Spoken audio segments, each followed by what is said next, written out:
Hello बच्चों, कैसे हैं सब लोग। आशा सभी अच्छे होंगे और आपकी पढ़ाई भी अच्छी चल रही होगी, है ना। हम 2-3 दिन से वीडियो अपलोड नहीं कर पाए हैं, है ना, क्योंकि हमारी थोड़ी सी तबीयत खराब हो गई थी, इसलिए हम थोड़ी सी क्लास आपको नहीं दे पाए। ठीक है, तो अब क्या है, हम फिर से वहीं से शुरुआत करते हैं जहाँ से हमने छोड़ा था। हम पढ़ रहे थे क्या, पी ब्लॉक के तत्व। पी ब्लॉक के तत्व हम क्या पढ़ रहे थे, ग्रुप नंबर 15। उसमें हमने पी ब्लॉक के तत्वों के भौतिक गुणों को हमने पढ़ लिया था। क्या पढ़ लिया था, भौतिक गुण, यानी हमने इलेक्ट्रोनेगेटिविटी पढ़ ली थी, इलेक्ट्रॉनिक कॉन्फ़िगरेशन पढ़ लिया था, फिजिकल प्रॉपर्टी पढ़ ली थी, आयनाइजेशन एंथैल्पी पढ़ ली थी। यानी कि ये सब हमने atomic size, atomic radius and covalent radius, ये सब हमने क्या कर लिया था, पढ़ लिया था। ठीक है, आज उसी कड़ी में हम एक नया लेक्चर पढ़ते हैं जिसको हम बोलते हैं अक्रिय युग्म प्रभाव। ठीक है, ये बहुत जरूरी है, एक बड़ा छोटा सा टॉपिक है ना, और वो इसमें आएगा पी ब्लॉक में। ठीक है, थोड़ा सा, और वो आपने 11वीं क्लास में शायद पढ़ रखा होगा, नहीं भी पढ़ रखा होगा तो आप समझ में तुम्हारी में आ जाएगा। ठीक है, क्या पढ़ते हैं हम, अक्रिय युग्म प्रभाव। तो चलिए स्टार्ट करते हैं।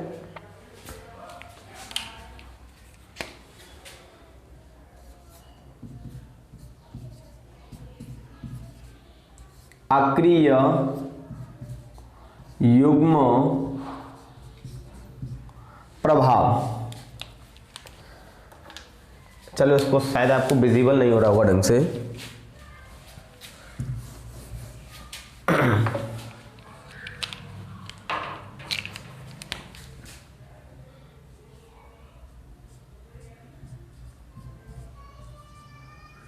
अक्रिय युग्म प्रभाव। अक्रिय युग्म प्रभाव क्या होता है, इसको हम बोलते हैं इनर्ट पेयर इफेक्ट। क्या बोलते हैं हम इसको,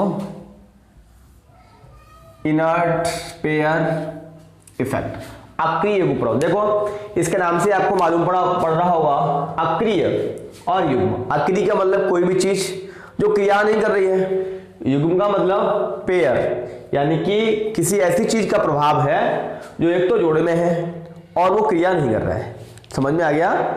इससे आपको ये मालूम होता है इस शब्द से कि किसी भी ऐसी चीज का प्रभाव है जो एक तो वो इनएक्टिव है, अक्रिय है, और ऊपर से वो जोड़े में है कि नहीं, तो उसका प्रभाव है, उसी प्रभाव को हम बोलेंगे अक्रिय युग्म प्रभाव। अब हम देखते हैं ये क्या काम करता है, कहां से कहां तक काम करता है।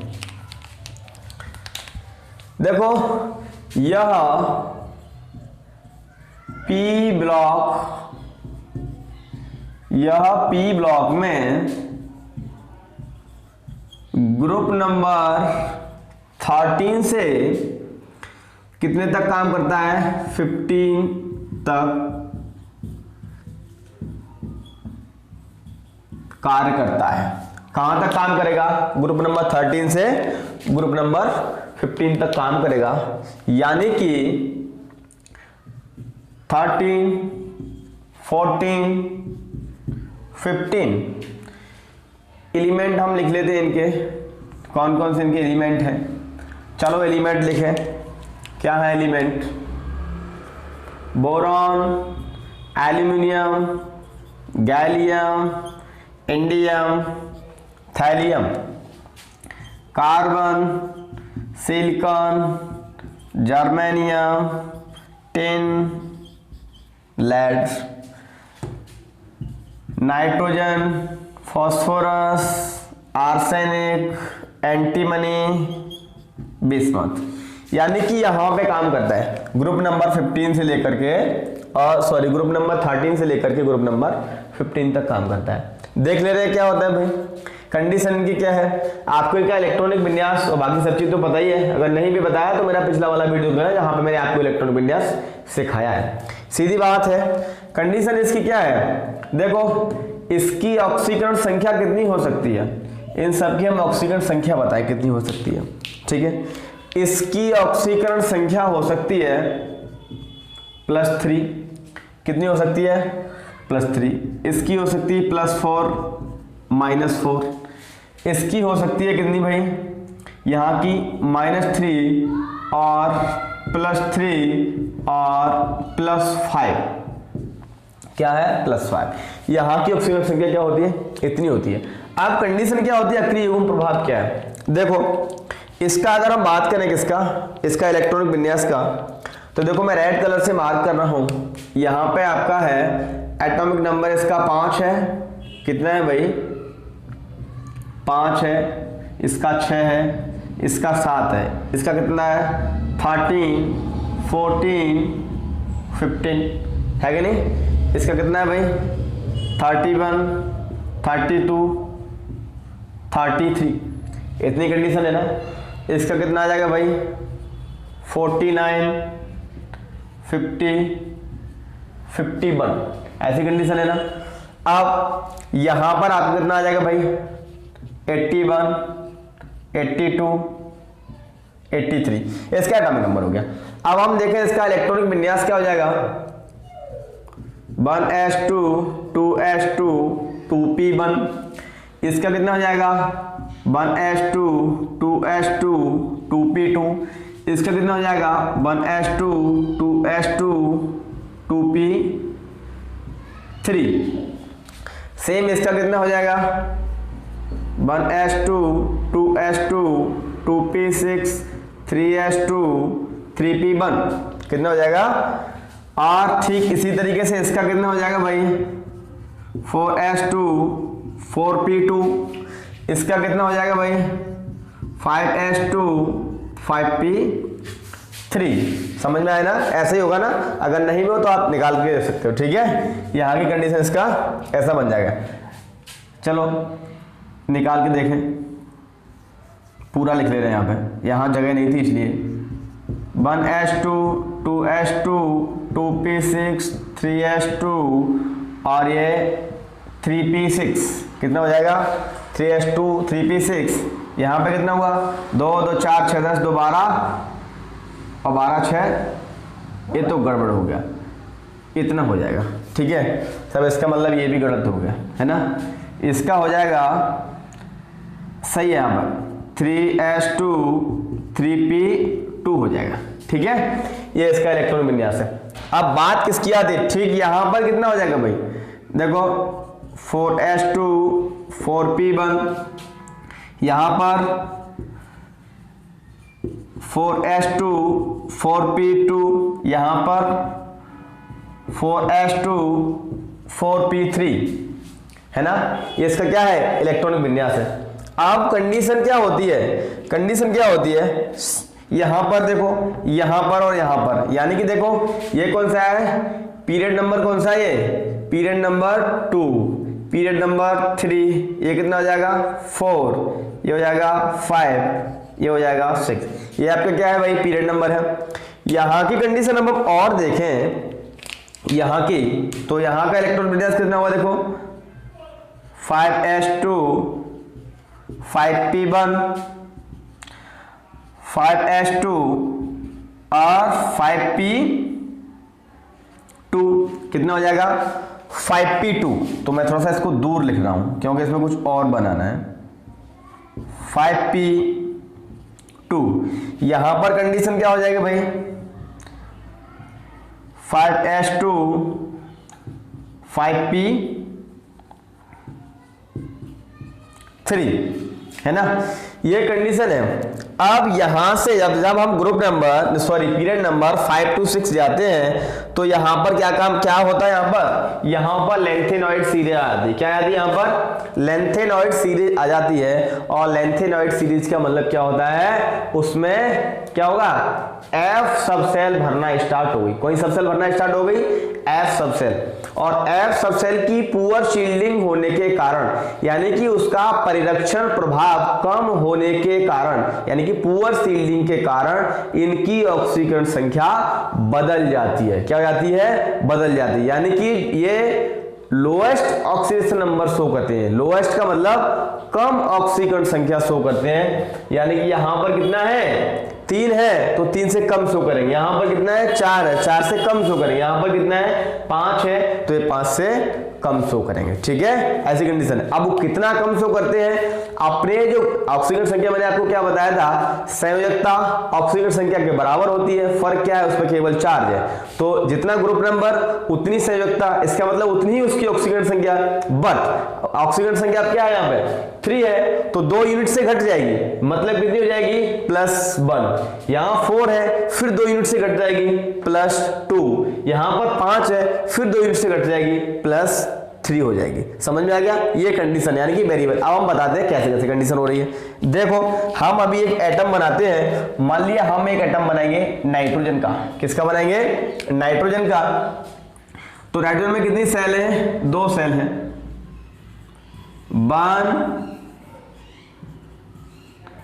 1 और ये 2।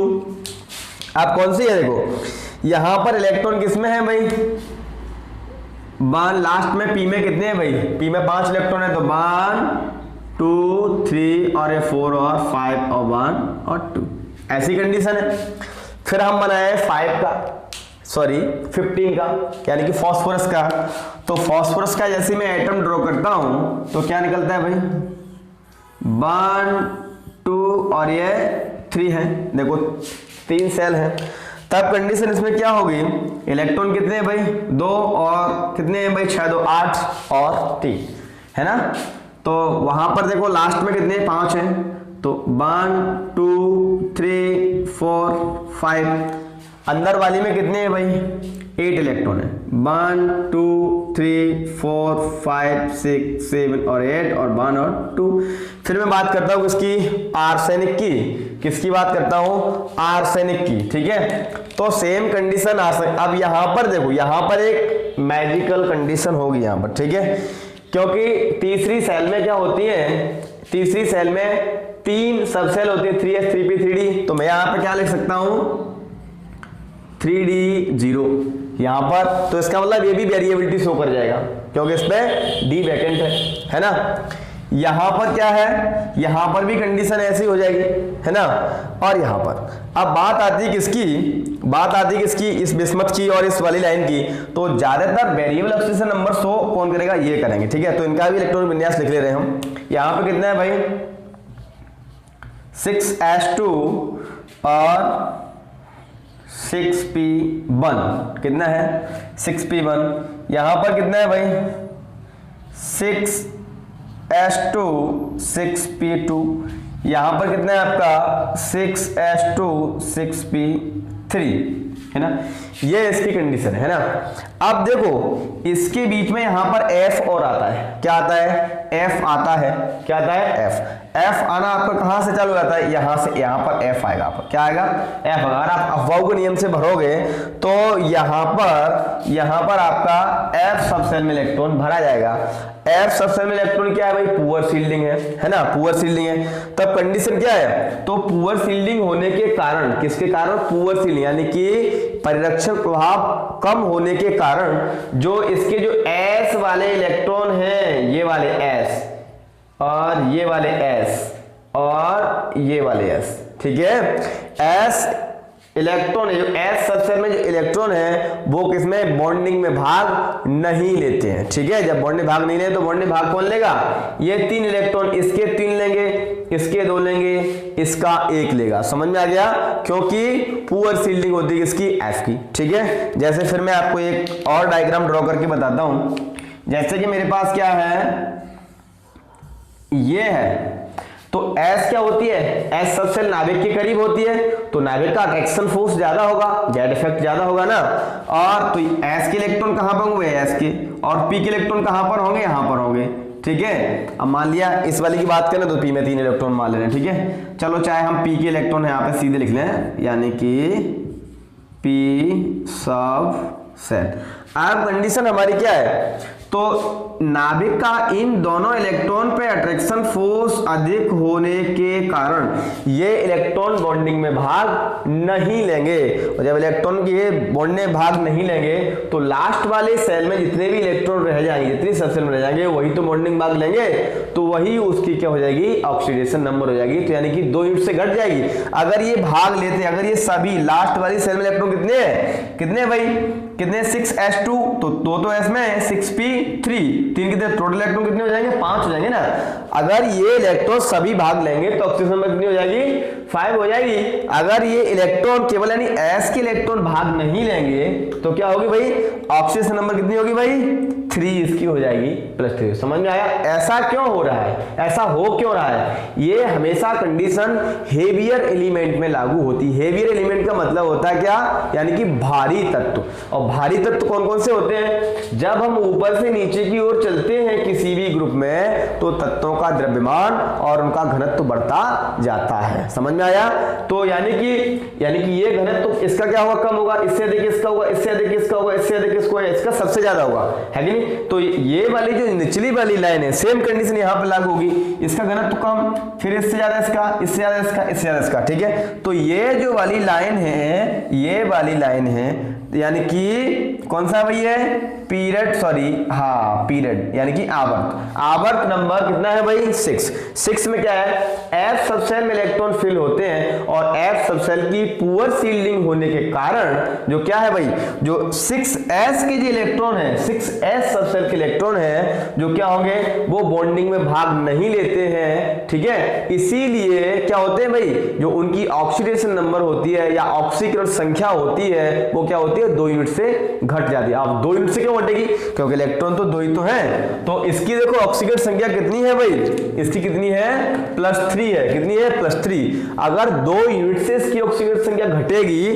तो इस वाले की कितनी रह जाएगी, इस वाले की आपकी ऑक्सीकरण संख्या रह जाएगी +1। तो ज्यादातर जो थैलियम है वो +1 ऑक्सीकरण संख्या वाले कंपाउंड बनाता है, आपने देखा भी होगा, बहुत रेयर चांस में बहुत कम बनाता है, अदर के +1 ऑक्सीकरण संख्या के ज्यादा बनाता है। ऐसा क्यों है, क्योंकि यहां पर हमारा अक्रिय युग्म प्रभाव काम कर रहा है। फिर इसकी कितनी हो सकती है, +4 होती है। फिर सेम ये भाग नहीं लेंगे तो 2 यूनिट से फिर घट जाएगी, तो कितनी बचेगी इसकी, यानी कि +2। कितनी बचेगी, +2। जैसे आपने कहा ना लेड ऑक्साइड, तो हम क्या लिख सकते हैं, PbO, सीधे लिखते हैं ना PbO, है ना? जबकि कार्बन की ऑक्सीकरण संख्या जब 4 है कि नहीं, जो -4 है तो इसकी भी होनी चाहिए, बट फिर यहां पे 2 क्यों, क्योंकि इसमें क्या है, इनर्ट पेयर इफेक्ट काम कर रहा है। जो अंदर वाला पेयर है वो अक्रिय है, अक्रिय मतलब जो बॉन्ड बनाने में भाग नहीं ले रहा है, इनर्ट है, इनर्ट मतलब अक्रिय, मैंने आपको पहले ही बताया था, समझ में आ गया?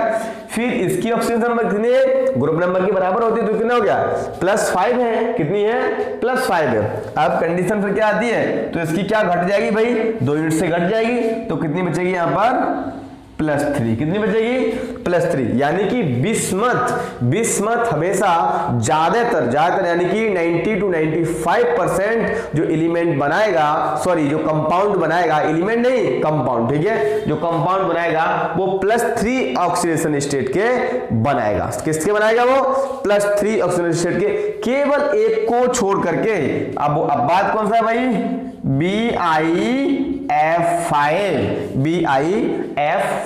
केवल यही एक अपवाद है जिसमें बिस्मथ की ऑक्सीकरण संख्या कितनी है, +5 है, अदरवाइज बिस्मथ की ऑक्सीकरण संख्या +3 होती है, जबकि वो ग्रुप नंबर 15 में एग्जिस्ट करता है। ऐसा क्यों, क्योंकि जो पीरियड नंबर जो 6 है, कितना है भाई, जो पीरियड नंबर 6 है, यानी आपका जो 6वां आवर्त है, वहां पर क्या होता है, यानी कि F सबसेल भरना चालू हो जाती है, यानी कि इलेक्ट्रॉन F सबसेल में भरना शुरू हो जाते हैं। इसीलिए वहां पर F सबसेल की पुअर सील्डिंग होने के कारण, यानी कि पुअर सील्डिंग हम बोले तो यानी कि जो परिरक्षण प्रभाव है वो कम होने के कारण क्या होता है भाई, क्या होता है, वहां पर अक्रिय युग्म प्रभाव स्टार्ट हो जाता है, शुरू हो जाता है, ठीक है? यानी कि जो अंदर वाले जो इलेक्ट्रॉन है वो बॉन्डिंग में भाग नहीं लेंगे। इसी क्रिया को हम क्या बोल देते हैं, अक्रिय युग्म प्रभाव कहते हैं। समझ में आ गया? इसीलिए वेरिएबल ऑक्सीडेशन नंबर शो करते हैं। इसका आपको अभी काम आएगा जब इसकी केमिकल प्रॉपर्टी पढ़ाऊंगा, ठीक है?